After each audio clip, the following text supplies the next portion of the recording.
Okay. Hello. Yep.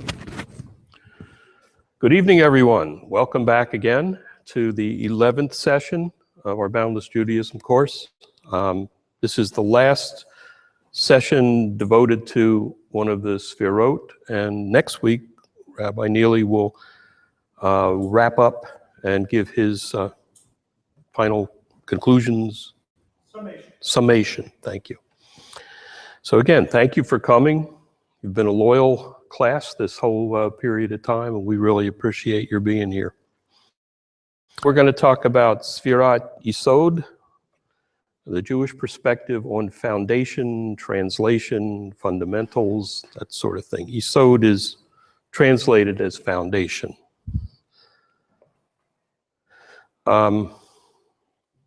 The presentation tonight will consist of an introduction. We'll talk about textual examples, the main one being the Haggadah, the examples of how Judaism sees foundation and translation in the liturgy will be Shema. In terms of ethics and practices, the foundation of a Jewish marriage, Shalom Bayit. As far as historical examples, we'll look at the foundation of the Jewish nation, from families to tribes to nationhood. And as a life cycle example, we'll talk about Brit Milah. Okay, Yesod in terms of a Kabbalistic, we've talked about all the Sfirot up ahead. Yesod is the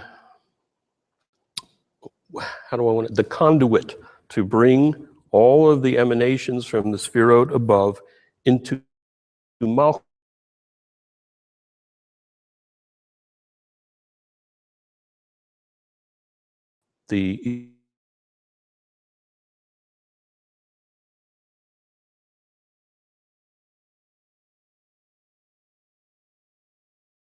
Is to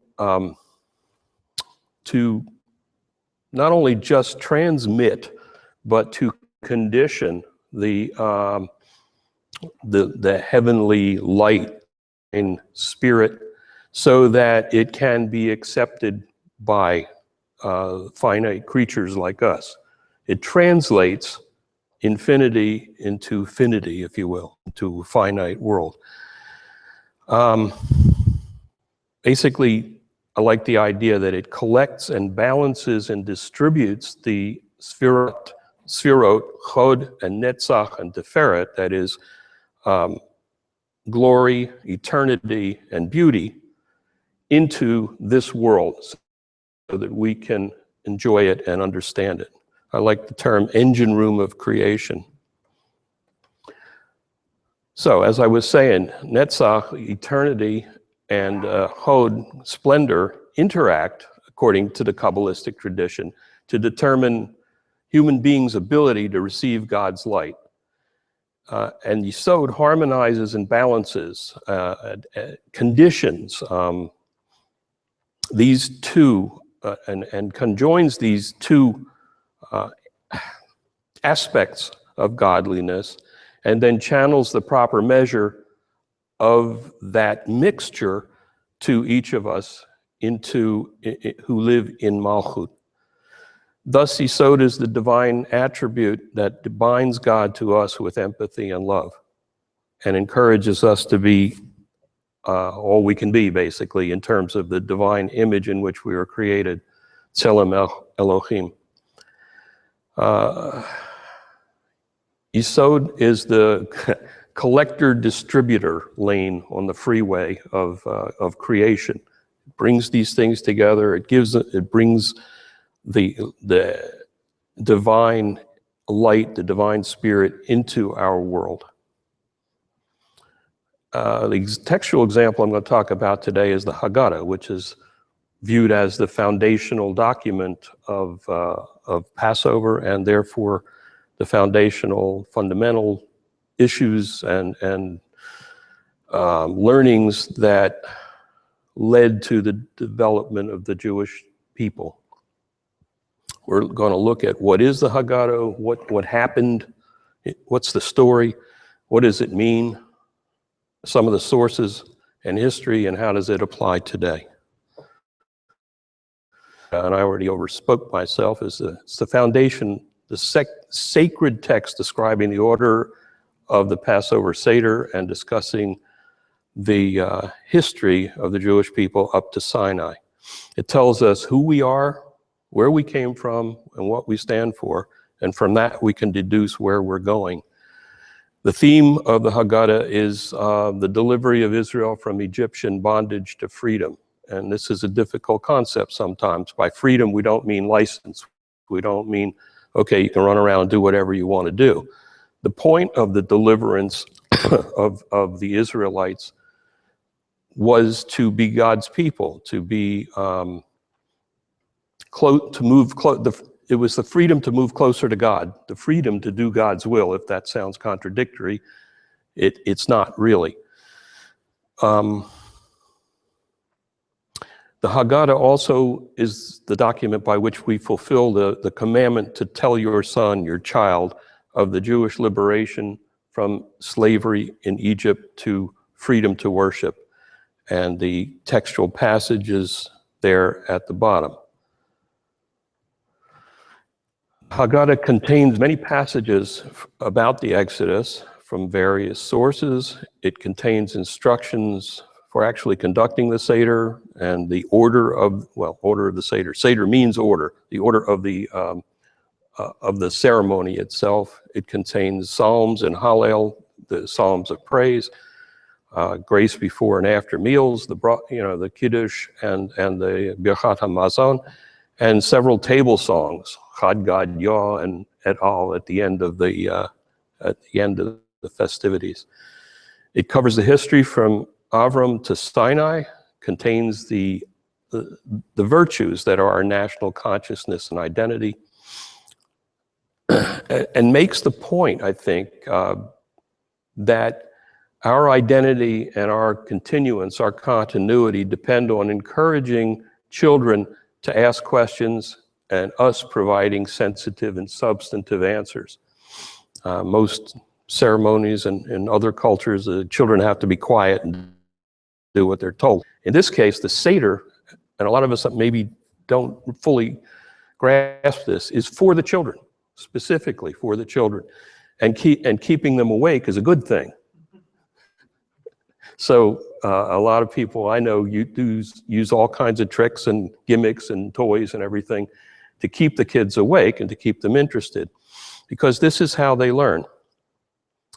And the idea that being learned and knowledgeable and wise is a goal of Jewish people, and that's nice. We're people of the book. But it's not only our goal and it's not only our characteristic, but it's our obligation to know this stuff so we can pass it on to our kids. So what's the story? What's the story of Passover, or the story of the birth of the Jewish nation? Well, we all know our forebears and our fathers and mothers, Abraham and Sarah, Isaac and Rebekah, Jacob, Rachel and Leah. And from them came the original 70 people, 70 souls who migrated to Egypt, where Joseph was the viceroy. And they were forced to migrate there because of the great famine at the time. Excuse me. And while in Egypt, the Jewish people, those 70 souls, grew and prospered, and they were nurtured by Joseph and by the officials of Egypt, including Pharaoh, because they were Joseph's family. And don't forget, Joseph at that time was the second most powerful person in Egypt, according to our tradition. But after Joseph's death and the rise of a new Pharaoh, it could have been a different Pharaoh, or it could have been the Pharaoh that was there, but now no longer felt obligated to Joseph. That's still a controversy. But anyway, Egypt now saw the Jews, the Israelites, as a threat.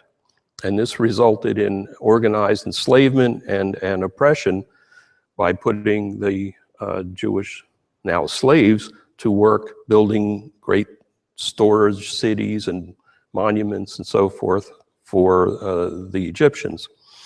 So after 210 years of this slavery and a series of unheeded warnings and 10 plagues and whatever else happened, God liberated, and it says 600,000 Hebrew slaves. Well, that refers to able-bodied men of the age that they could be soldiers, I think between 20 and 50 or something like that. But the real number is somewhere much higher than that. Some speculate double 1.2 million, some speculate more.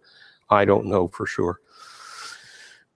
So after the liberation, after Pesach, after the Passover and the Paschal Lamb and the 10th plague and the smearing of the blood on the lintel and all that, the Jews left, the Israelites left Egypt with great hue and cry, and 7 weeks later arrived at Sinai, where they received the Torah from God and where they reaffirmed their commitment as a Jewish nation.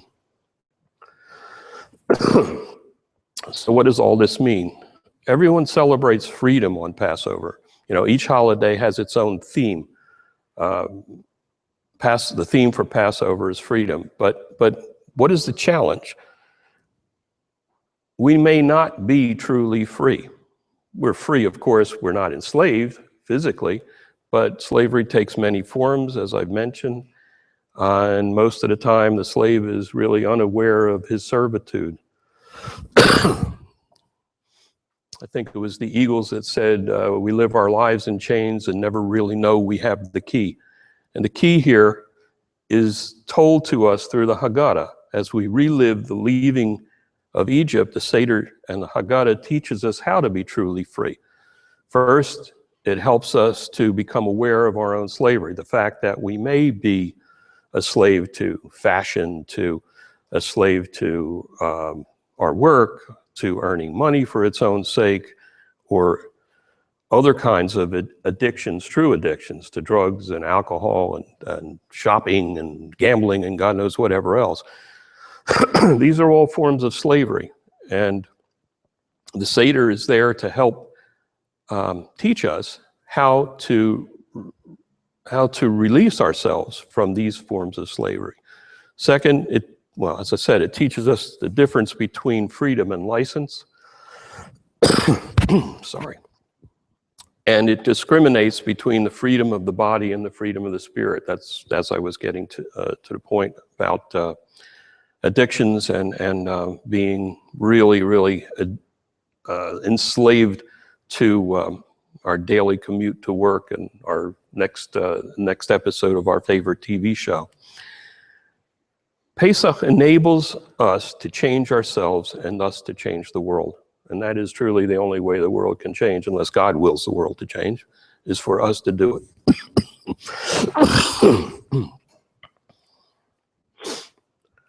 Who wrote the Haggadah and when was it compiled and put together and whatever? There's lots of differences of opinion on who did it and when they did it, but, oh, thank you. Thanks very much.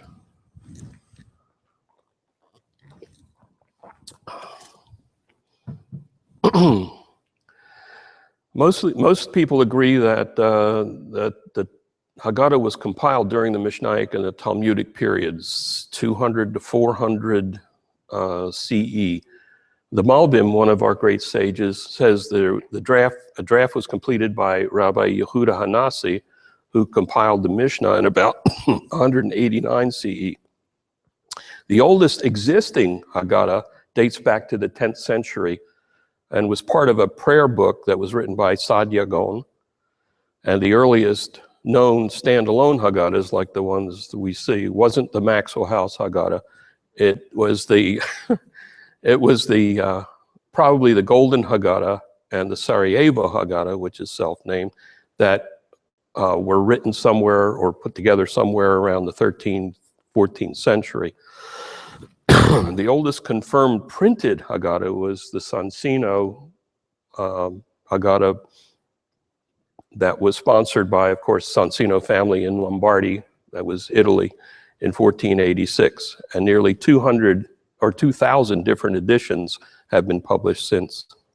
So what are the lessons for today of the Haggadah and of Passover when we talk about foundations and fundamentals of Jewish living? The Haggadah you can think of as a story of the founding of a new world order that's based on absolute morality, rule of law, and new concepts for how to live productively. Torah, as indicated in the Haggadah, ushered in new ideas at that time. They may not be new to us today, but this is where they came from. Equal rights, universal education, responsibility for what we do, and peace. Peace was not always considered a virtue in those times. I mean, you made your name in war. And you had ballads written about your prowess in war.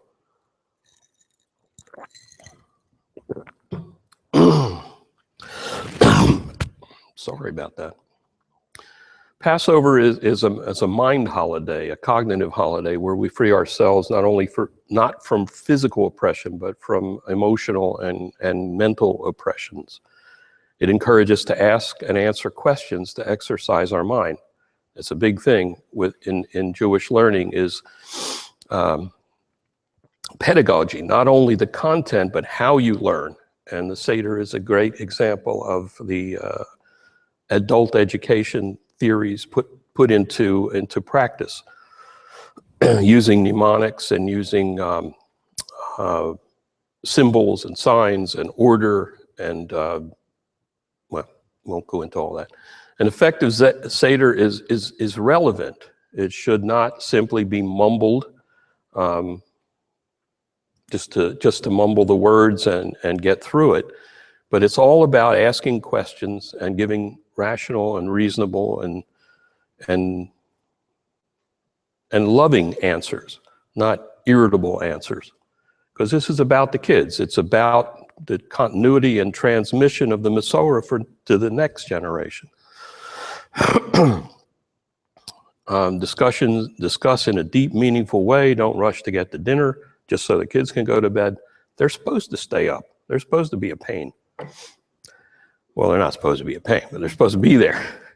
And one suggestion is to start by asking everyone to recollect their childhood Seders.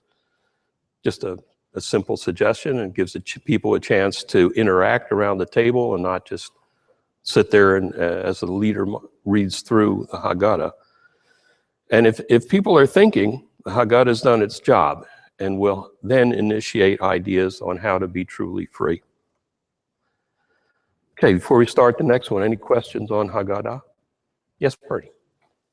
In one of your statements, it was written that the Haggadah is a sacred text. And I question that, just for the fact that there's the Maxwell House copies. And I know that there's numerous published, not so complete Haggadahs. And at the same time, I've never seen one that was on a pulpit. It wasn't what I consider to be held within realms of spiritual activity. In other words, you read from the Haggadah, and at the same time they're collected and put away on the bookshelf. Whereas there's not, we don't apply ritual to the Haggadah like we apply ritual to other sacred texts. Well, you would treat it as a Siddur with the same care. It's not the Torah, but it is, I think it's a sacred text. It has a lot, it mentions God's name on several occasions, and, so. Like Siddur, it helps us perform a sacred function correctly. It's the same thing that Siddur does. The Siddur helps us perform our tefillot, our prayers correctly. The Haggadah helps us achieve the spiritual and sacred goals of the Seder correctly. It's just that only happens twice a year. So it spends most of the year on the bookshelf, but it can be used non-liturgically, and should be, to be studied and learned from and to prepare before the Seder. One of the best ways to make sure your Seder is good, read the Haggadah a few weeks before the Seder, so that you can think up questions, you can think of what you want to include, and plan of how you want the Seder to use this text. When all else fails, read the instructions. Okay, so liturgical example, I've selected Shema as the foundational prayer of each of our services. Why is it important? What is it? And the mechanics of how and when we say it. And I've thrown in a little about when it was written and canonized. So why do we say the Shema? Any ideas? Tell God that you believe in Him. Sanctify through words the oneness of God. Something I learned in reading this was that it's the idea that, as we say here, we see in front of us a vast number and variety of creations, all kinds of individual, seemingly independent entities. And yet we're supposed to believe that there is only one true God who is manifest in all his creations. So the difficulty is in reconciling, well, if there's all these independent creatures, how can there only be one true God? And thinking through this potential, or reconciling these conflicting ideas, is key to developing a relationship with God. To help, Shema starts with Judaism's foundational statement. Shema Yisrael, etc. Hear, our Israel, the Lord is our God, the Lord is one. And contemplating these words, talking about this, thinking deeply into what these words mean, enables us to reconcile the conflict. That's the reasoning given behind why we say it. What is it? It consists of 3 biblical passages that create a foundation for the belief in God and in God's unity. Those are the 2 major messages.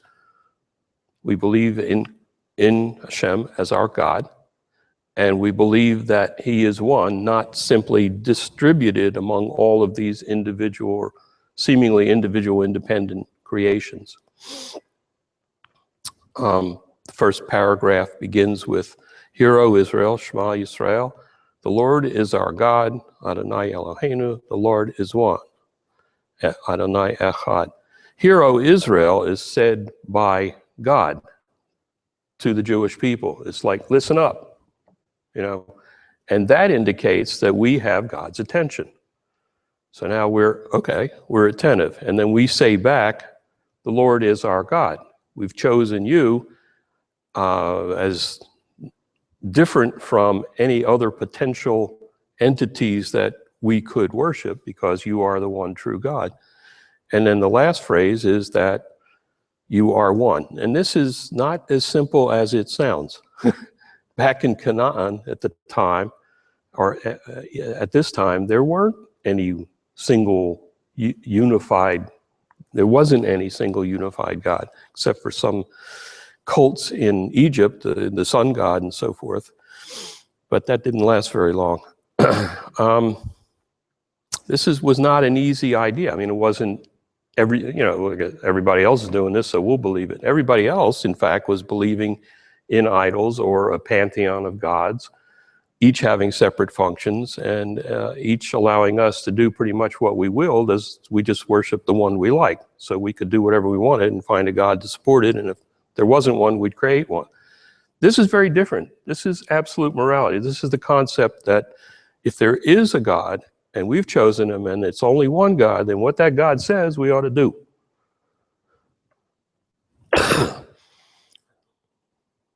Yes? Previous slide talks about eyes closed. Sorry? It talks about saying the Shema with your eyes closed. Yeah. Is that all the time?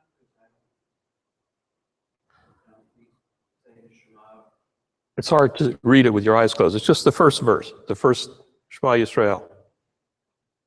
It's always said with your eyes closed? Yes. As far as During the service. during the service, yeah. When we're saying it to fulfill the mitzvah of saying it as part of the service, it's not a question of closing your eyes, it's a question of absolute concentration. Because it's a prayer that is really focused on thought and understanding. And so we close our eyes or cover our eyes as a way of concentrating. And so if you concentrate better with your eyes open, that's okay.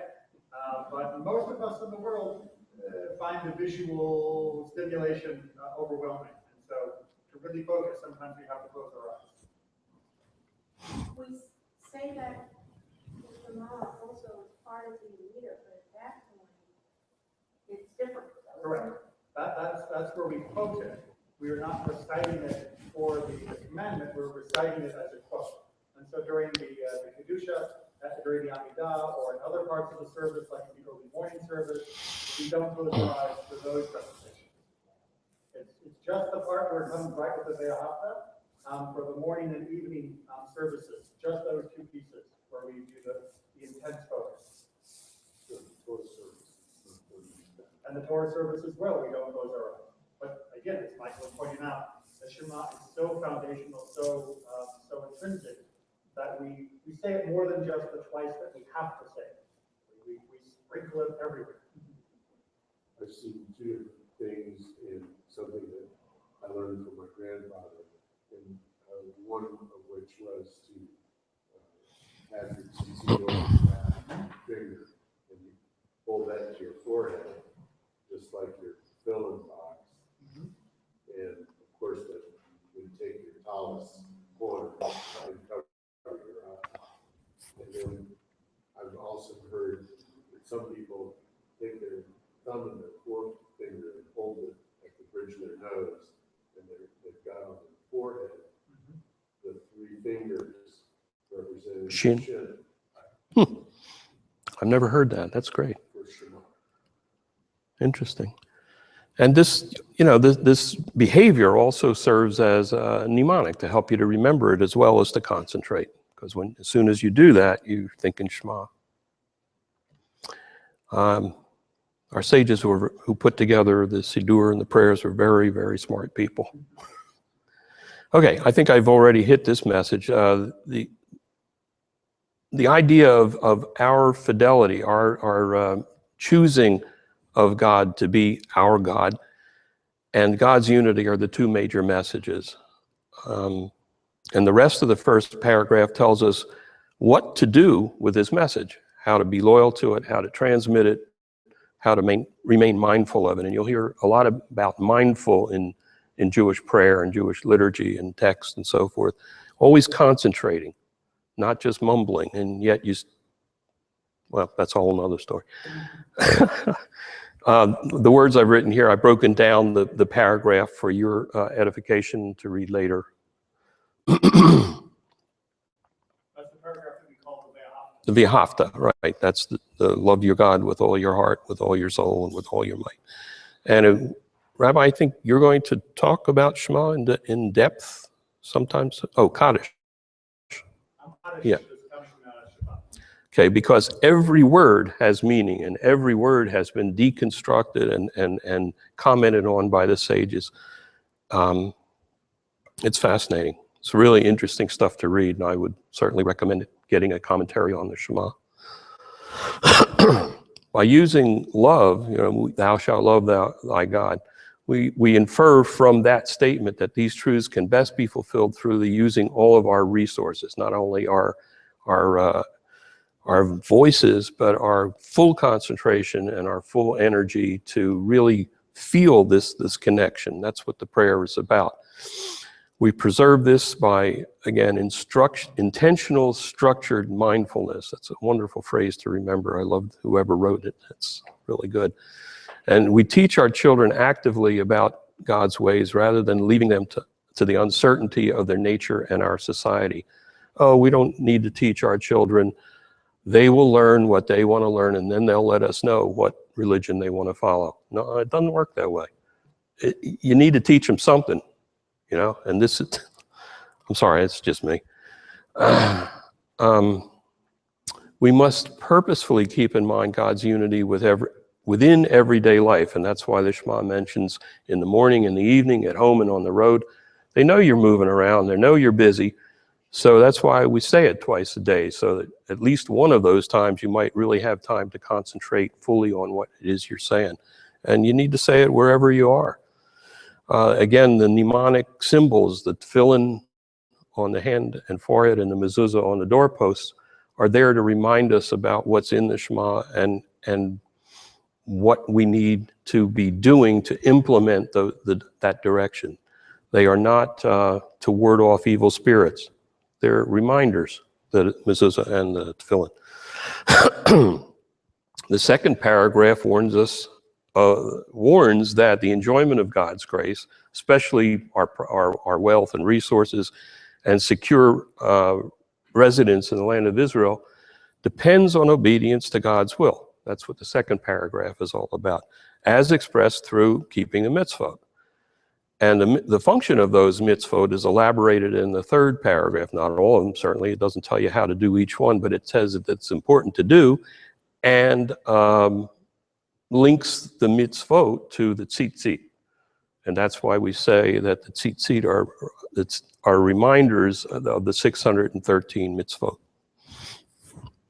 So you'll see in the last paragraph, some people have the behavioral aid of, they take the tzitzit in their right hand, even though it's wrapped around your left hand usually, right? Left, right, doesn't matter.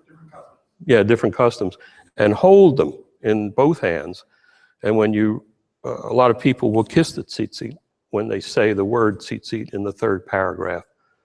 And when you get to the word yiritem, like this, you have to look at them. I hold them up in front of my eyes. I've seen other people do that. But all of those are ways that you remember what it is you're doing. You not only think, but you act, and the combination of thinking and acting generates feeling. And the feeling is what you remember.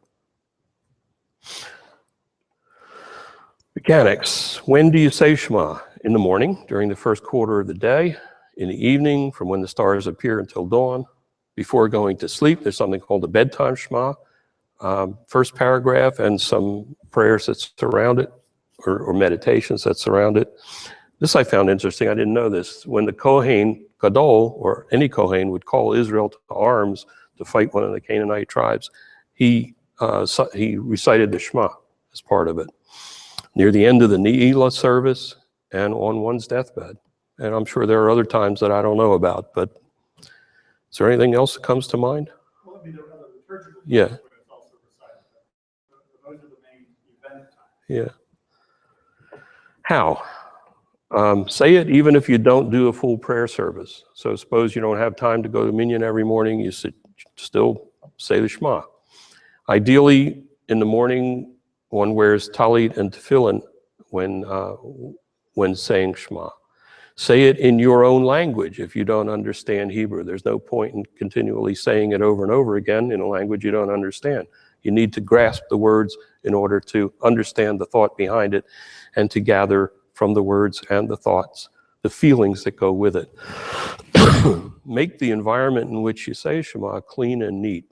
You don't want to say it in a dusty storeroom if you can help it. I mean, I'm sure embattled people have done it in worse conditions than that, but if you can, have a neat and clean place to do it. Carefully articulate and enunciate each word, as make it real. Don't allow interruptions. Cover your eyes, we talked about, and recite it aloud. Yes, Steve? I want to go back to what I said. The first sentence always puzzled me. You said God talking. The first part, commentators have said, "Hear, O Israel, Who's saying God." it's not the individual proclaiming to everybody else? Well, yes and no. So, I mean, there's the who said it first, and how is it being said now? So initially, it's being said by Moses on behalf of God as a way of mention of the nation at that one moment in time. Now, it's being said, when we each say it, we are each reminding each other as well as ourselves. So whether you're saying it privately or whether you're saying it publicly, it has that reverberating effect among each other. So the historical, yes, was God through Moses at the time of the wilderness. And then there is the now, which has a slightly different purpose, and we are the ones saying it. Yes. I'm sorry, I didn't make that clear. That's what I meant. What he said. That originally, God through Moses said, hey, listen up. Others? Okay, so I already did that. All right, on to the next section. If there are no other questions about Shema, I mean, there must be a million questions, but I couldn't answer them anyway. Okay, back to the theme of foundations. The foundation of Jewish marriage is called Shalom Bayit. Anybody know what that means? Peace in the home. So we'll talk about definitions and origin and how it works with between spouses and then between spouses and children. Okay, so definition, shalom, the word shalom is often thought of as peace, but what it really means, it comes from shalem, which means complete or whole. So shalom indicates the joining of two opposites to form a complete whole. Shalom bayit is completeness of the home or peace in the home. Domestic harmony between husband and wife, and as I said, is the foundation of Jewish marriage. Jewish marriage was not for bringing together two tribes necessarily. It wasn't for politics. It wasn't for wealth, as marriages were in other societies at the time. It was all about joining two people in literally a match made in heaven. Was the medrash that's what God does in his spare time as he makes matches? Yeah. What's he been doing since creation? Making matches, yeah. So Jewish marriage is characterized by both parties to the marriage always trying to make the other one feel as good as he or she can feel. It's characterized by peace, by nurturing, by mutual respect, by loving kindness. Disagreements, heaven forfend, there probably are on occasion minor disagreements between married people, but these disagreements are not avoided or pushed down or swept aside. Confrontation, believe it or not, is a good thing because that ends the conflict. So what Judaism talks about to preserve shalom bayit, is head-on conflict resolution. I don't mean banging heads, I mean facing each other, not walking away, not going to bed angry. But if there's a disagreement, Jewish law or custom says you gotta iron it out. You gotta find out what's wrong, look at the methods to fix it and apply them. As I said, Jewish marriage is considered to be and in fact, the Jewish betrothal, which is the first part of a Jewish marriage ceremony, is referred to as Kiddushin, hallowing, sanctification, consecration. As far as origin, the term Shalom Baito, or Beito, literally peace of his home, is mentioned in the Talmud regarding domestic peace in general. Is that in also Sota? So that's the first time it's mentioned, which means it was in vogue. I mean, it was important. It was literally a principle of Jewish marriages way back as early as 2,000 years ago. I mean, it's a written record. This is not some squishy modern, psychobabble term. This is hardcore ancient Judaism. In practice between spouses. So the behavior of both spouses should always be such that it promotes peace and harmony in the home. So think about that before you do something.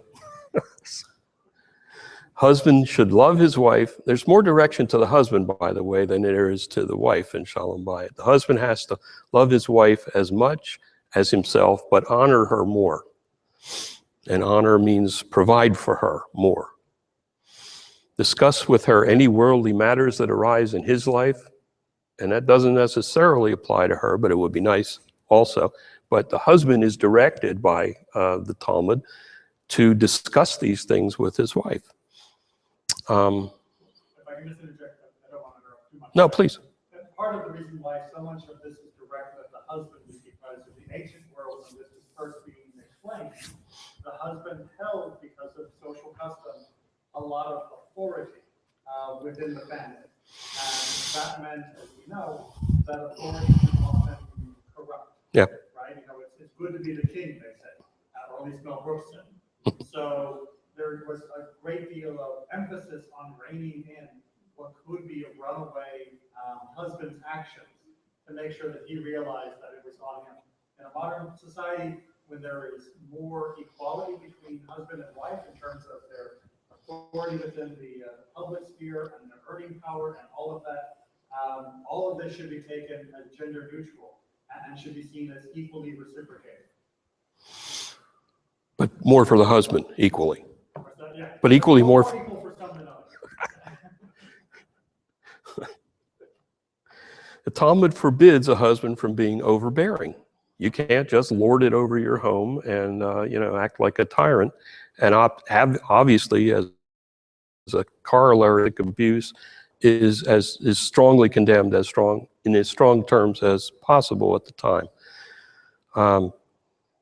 There was no tough love in ancient Judaism. And the greatest praise the Talmud offered a woman was to the wife that fulfills the wishes of her husband. So I'll leave that as hanging in the air. Some ways to enable Shalom Bayit. Remember, his wishes were supposed to be for the peace of the house. Right? His wishes were not supposed to be purely selfish. So the fact that she was fulfilling his wishes has a reinforcement of the entire harmony of the home. It's not the genie from I Dream of Jeannie. Right. Since he was supposed to be doing all the right things, if she went along with it, that was a good thing. So how do you do this? Compliment, praise, or say thank you to your spouse as often as you possibly can. Don't contradict each other in public or make fun of each other or hold each other up to ridicule or that kind of thing. Don't put each other in the spotlight if you know the other one doesn't like to be there. Talk things through. This is the conflict resolution that I was talking about before. Don't turn around and walk away from each other. Do tshuva, turn toward each other, and try to do the diagnostic, find out what's wrong, and how to fix it. Practice acceptance and patience. My wife likes to say, before you're married, keep both eyes wide open. After you're married, close one. It's a Chinese proverb. But it says acceptance. It's all about acceptance and patience. Don't make issues where they aren't. I mean, just for the sake of winning an argument. Pick your mountaintops. There are things that you want to fight about, but, make sure they're important. And be nice to the in-laws. That's important. Many conflicts, as I write here in big letters, are based on misunderstandings and jumping to conclusions. That is, I think I know what was meant by that comment, and I will go and then behave on my perception and interpretation of what was meant by that comment. And I may be right, but since I'm a Jewish man, I'm probably wrong. Ask the other person what they meant if you're unsure. We do this all the time. I'm not sure I understood what you said. Could you please rephrase that? It's a very powerful tool. Make sure you understood what was really meant by what was said and don't just go off on the basis of your own perception. These are things that are maybe blindingly obvious to old folks like us, but there are younger people in the audience who may be able to benefit from these bits of wisdom. With children, it's a little different. Not so different, but a little different. There are lots of traumas that affect children in very serious ways. In addition to things that, may be wrong with a child, and, who knows, everything from autism to other behavioral issues to learning disabilities. But in addition to all that, God forbid, children should have those things. There are the everyday traumas, moving, death in the family, conflict in the home, and divorce. And unspoken conflict within a family can result in real difficulties for kids, including nightmares and serious behavioral problems, anger management issues, changes in appetite, sleep, drug or alcohol abuse, you name it. What's all this about is the kids trying to tell you something. They don't know how to confront it really. They don't know how to bring it to your attention except by acting out in various ways. So if your child is doing things they don't usually do, it may be a sign that they're detecting some conflict in the family, and it may be time to look into what you're doing before you wonder what the kids' friends are trying to get them to do. Not saying that it's, you know, necessarily true, but it's a good way to introspect. It's often been said that if there's something you really don't like about someone else, that's an indication that you might want to look into yourself and see if that may be an issue for you yourself. Communicating with kids. Oh, and do it now. Don't put things off with children. If you see something going on, take care of it as soon as possible. It could only get worse. Communicating with kids. Use I sentences instead of you sentences. When you do something, or I feel this way when you do that, rather than I feel X when you do Y, rather than you shouldn't do this. Avoid speeches. Talk less, listen more. They hate speeches. Kids hate, oh, jeez. You told me that already. Set times to talk one-on-one in a quiet setting. That's a really good thing to do with kids. It's real hard to catch them as they're running by and say, I want to talk to you. Just make an appointment. Sit down quietly without the disruption of TV or any other family members and have a talk. Avoid questions that start with why. When you say, well, why did you do that? That implies that what you did was something wrong. And be honest. Be honest with yourself, be honest with your spouse, be honest with your child. It's critical to recognize what's going on in our families. Critical. And recognizing that things aren't always as good as they should, but absolutely the starting point for making things better and building, improving, or even salvaging Shalom Bayit will help everybody, help their emotional health of you and your spouse and your children. Questions? Couldn't help sneaking some psychology into that. Any questions? Nope. Okay. Moving right along, families to tribes to nation. Yesod to Malchut, evolution of the Jewish people. We'll talk about what is a family and what's a tribe, the origin of the tribes, the beginnings of the nation, and then nationhood and kingship. And there's a little map of where the tribes were established after the conquest of Canaan was finished. The tribe was the fundamental and social familial unit of the ancient world. A tribe was made up of extended families and individuals, probably not blood relations, who may have been servants or slaves or other kinds of folks who just workers who just hang around. Tribes intermarried, and therefore larger tribes would gobble up lesser tribes, and tribes would get bigger. And they were defined primarily by the geographic boundaries. I'm not talking about the tribes of Israel now, just tribes in general. They were defined by geographical regions rather than social position or blood relationships.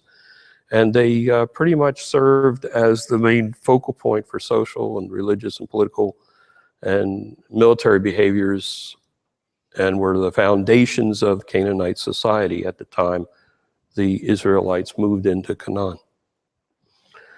Our tribe was different in that Abraham did not allow intermarriage. So his tribe, us, were more homogeneous than other tribes. And he, of course, had twin boys, Esau and Jacob. And Jacob's sons, the 12 of them,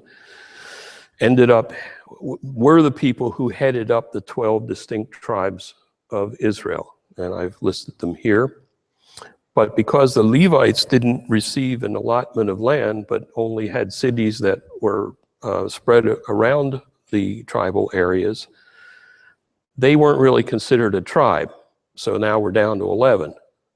But we still talk about 12. And how do we get back to 12? Well, Joseph had 2 sons, Ephraim and Manasseh, who were adopted by Jacob, and therefore each got an allotment of land. So now we're back up to 12 tribes. Joseph didn't get one, but his portion was split in 2. So what's the foundation and the transformation of families into tribes, into nationhood? And I've given you kind of a history all in one slide of the beginnings of the Jewish nation. I think I've gone over a lot of this when I talked about the Haggadah, so I will just leave that for you to read. But after the progression of families into tribes, now we get to the point of nationhood and kingship. And under threat of aggression, the Israelites saw that all the people who were oppressing them, the other Canaanite societies, all had kings. And Israelites asked Samuel to establish a monarchy for the Israelites. This was not something that God particularly wanted from the Midrash. What he said basically, okay, if you really want to have a king, you can have a king, but here are the conditions. Shouldn't have too many horses, as I remember, is one of the major conditions. Or too many wives. So Samuel chose Saul as the leader to rule over all of the tribes of Israel. However, the tribes were rarely unified even under Saul throughout most of the history of Israel. And even under Saul and David, factions existed and thwarted the idea of common goals across all the tribes. Upon Saul's death, his son was accepted by most tribes as the leader, except for Judah and Simeon, or Shimon, who wanted David, and David ended up winning the election, and he was the ruler. He ruled from Hebron and later from Jerusalem over all Israel. So the kingship progressed from Saul to David rather than to Saul's son. David was succeeded by his son, Solomon, but after Solomon's reign, Solomon, of course, built the first temple, the tribes once again split along territorial and political lines, and that's where we have the 2 tribes who were loyal to the Davidic house in the south, Judah and Benjamin, and then the 10 other tribes wanted to go their own way, and they were in the north, well, on the map that you saw before. And the tribes in the north ended up being ruled by a succession of, for the most part, very poor rulers who were not of the caliber of the previous kings of Israel, and brought in idol worship and other practices that kind of like by osmosis came in from the other Canaanite societies. That did not happen as much, or maybe a little bit, in the south under Judah and Benjamin.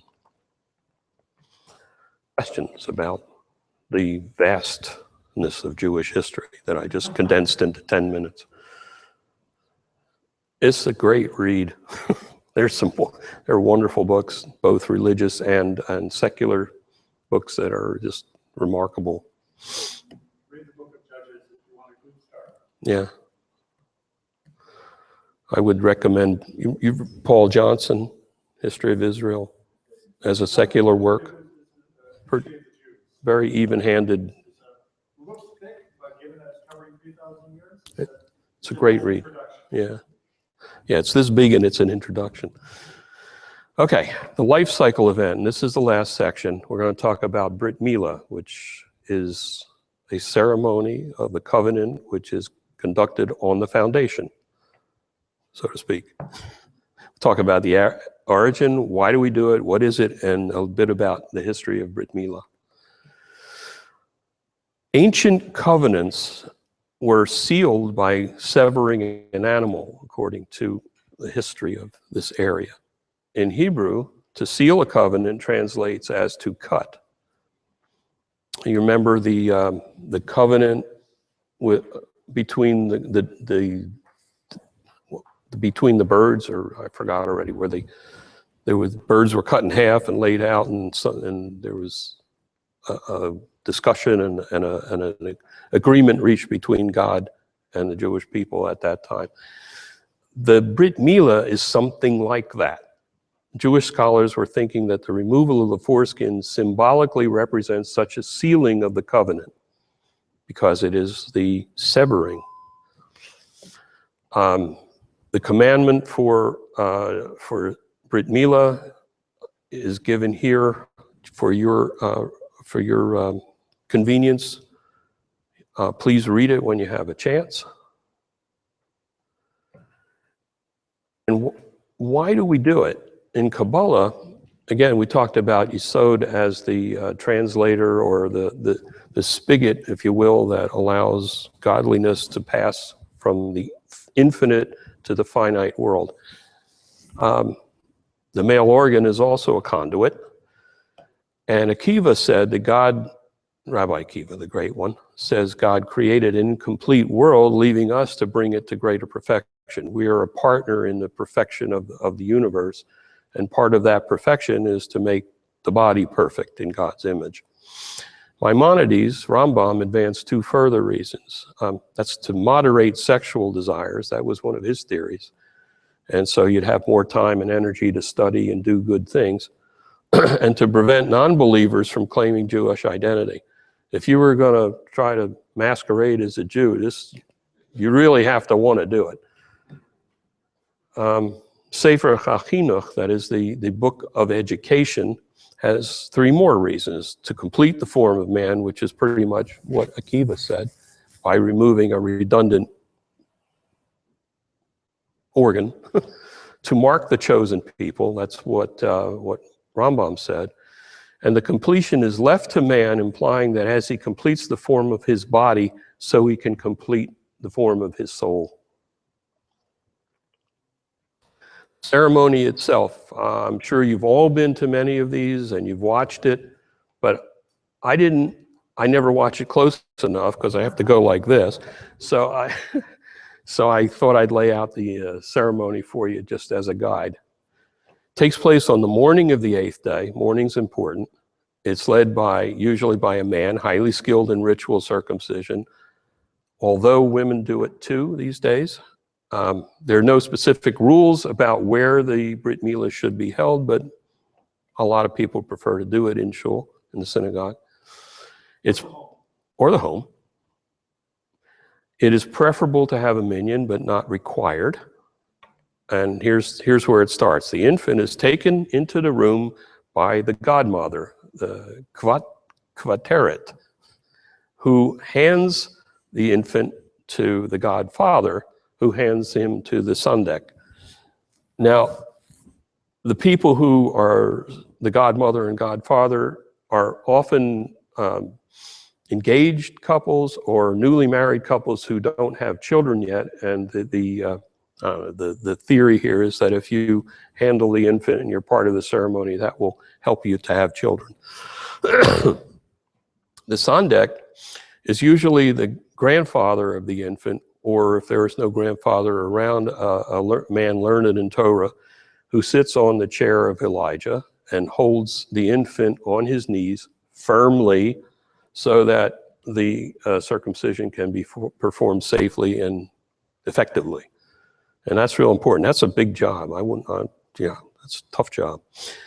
A physician, provided he is Jewish, can also serve as a moel, but many admit that a trained moel is best qualified to do this. Now, that doesn't mean a physician can't also be trained, but if it's just a physician who's not trained, I'd much rather have someone who's trained to do this do it. Before the circumcision, the Moel recites the benediction, "Blessed art thou, Lord our God, King of the universe, who sanctified us," etc., has given us the command concerning circumcision. As soon as he begins the actual procedure, the father recites the second blessing, and the procedure itself is very brief. The Moel will use a metal shield to protect the rest of the organ and guide the knife. He may use a probe to loosen the foreskin before beginning, and there are 3 actual phases of this operation, which you can read if you like. The Moel then puts a sterile bandage on the incision, and the boy is dressed and handed back to his parents. All are present respond, "Even as this child has entered the covenant, so may he enter the Torah, the Chuppah, and Masim Tovim." And there's a song that everybody sings, and it's really fun, and everybody dances around, and then we eat. And that's the Brit Milah. The history is the oldest and most widely followed of Jewish rituals. The first Moel was a 99-year-old ex-shepherd with no medical training. Does anybody know his name? Abraham.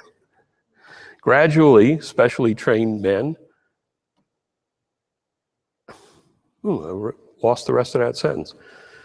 What I mean is gradually there were specially trained men called Moelim.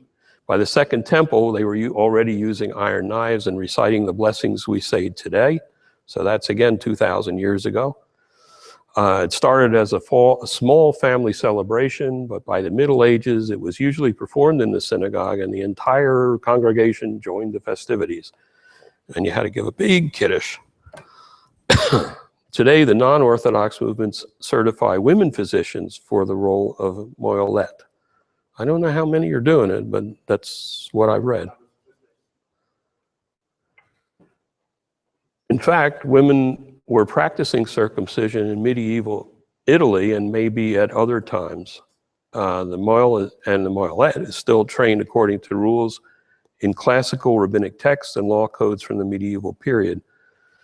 But today's Moel is also trained in surgical hygiene and infection control and all the other important things that are necessary to make sure it's done well and safely. It's the Moel's first duty to examine the baby to certify that he's healthy enough if this has not already been prohibited by a physician. If he's not, the circumcision is postponed. And as usual in physical health matters, Judaism is very cautious, and it's often the case that Moelim are more strict on this issue than doctors. Doctor said, "Sure, no problem." Moel said, "No, he has jaundice," which in Judaism you delay if there is jaundice. Any questions?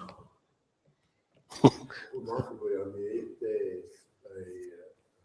studies have been proven that that's when immunity is at its highest. Huh. Wow, I didn't know that. I think the first book of the Torah is called Bereshit. Bereshit stands for Ben Rishon Acharei Shmona Yamim Timor. That's where it comes from. That's why you have 8 days from the word Bereshit. I didn't know that either. Fascinating. Okay, so what did we learn today? Takeaways, bumper stickers. In terms of the Haggadah, it is the foundational story of the Jewish people and provides the fundamentals of the Seder. In terms of the liturgy, the Shema reminds us of the fundamentals of our faith, the belief in God and in God's unity. In terms of ethics and practices, Shalom Bayit is the foundation of Jewish marriage and a Jewish home. In terms of history, the translation of disparate tribes into a people is what the history of Judaism is all about. And with regard to the calendar or the life cycle events, Brit Milah is the sign of Jewishness for men, and it is found in the foundation. Questions? Comments? Thank you for coming. Anything to add? Would you like to add anything? No, I think you're Okay. great. Maybe